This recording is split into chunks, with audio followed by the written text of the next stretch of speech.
Hi, everybody. Just let me get my tab shared here. Let's see this one here. Okay, so today we're going to go over the brand new agency policy disclosure and acknowledgement. So, in the past, this has been the same one since I've been in this business. So 20 some odd years, and so now they with all the changes and stuff in here, they did go ahead and change this, and so I'll just go over the highlights of that. So as you look through here, obviously the top looks very similar. Go in there and put in the brokerage or the firm, so Keller Williams Siouxland or Keller Williams Okoboji.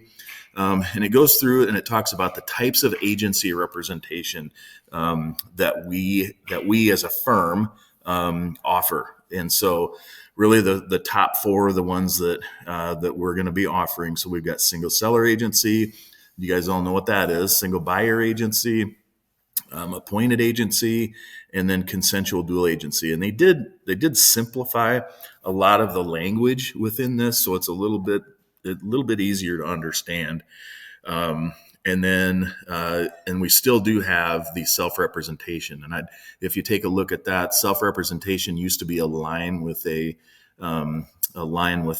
place to initial. They took that off of there. So usually what you'll do is check the first, the top four boxes, because that is what we offer as a firm.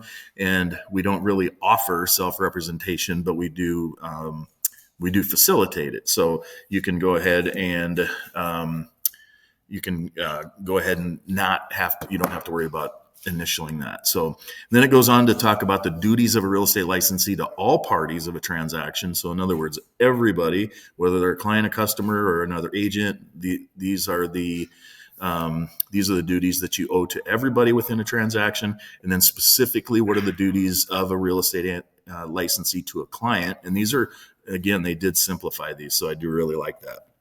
And then description of broker services goes through all of that. And then it goes through guidelines for seller and buyer. And so, and again, if you're the customer in the transaction, you're advised not to disclose your negotiating position.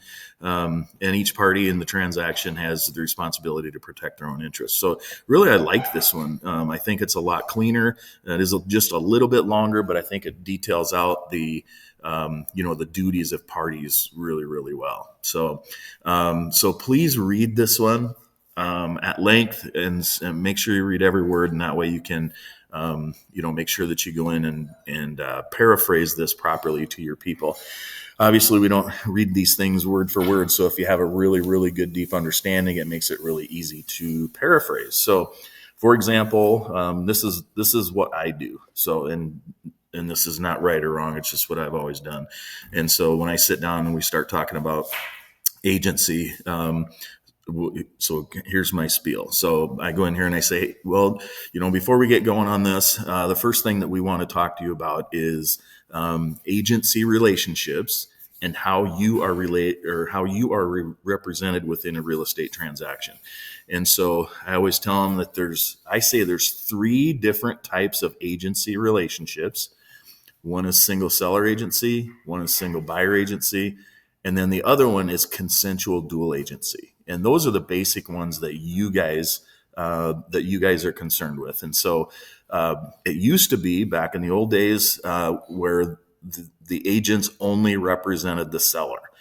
And when that happened, that's where you got the term buyer beware. Well, there was a lawsuit many years ago that buyers got together and said, hey, we had no representation within this deal. Even though the agent was working in the deal, they weren't really working for us. So they actually went in and changed the way that they do the whole entire agency policy. And so now we have single seller. That's where you represent the seller only. Single buyer, that's where an agent would represent the buyer only. And then dual agency, which is where one agent would represent both parties. There is an invisible one that we use at our firm. It's called appointed agency. And what that says is that I am the only person from Keller Williams that will be representing you in this transaction. And so it just says that my broker and you agree to appoint me for the for this transaction, and that I'm the only person from KW that's working for you. So does that make sense? And they always say yes. And then I go through and I say, duties of a real estate licensee to all parties, and we just go through that quickly. Duties of a client, and then broker services, and that's that. And then I usually ask them, do you understand the basics of that? And they'll be like, oh, yep, no problem, and sign that and move on. And again, this is a dual use form. And so this is meant to be used with buyers or sellers. Don't think that you have to have sellers and buyers on this, because agency, when you're talking about from the brokerage level, our agency docs are our agency docs. You don't have to have sellers signing all those. So hopefully that one makes sense. If you have any questions, but again, please read this so you understand it, and you can, do a great job of, talking to your client about it. So I'm going to stop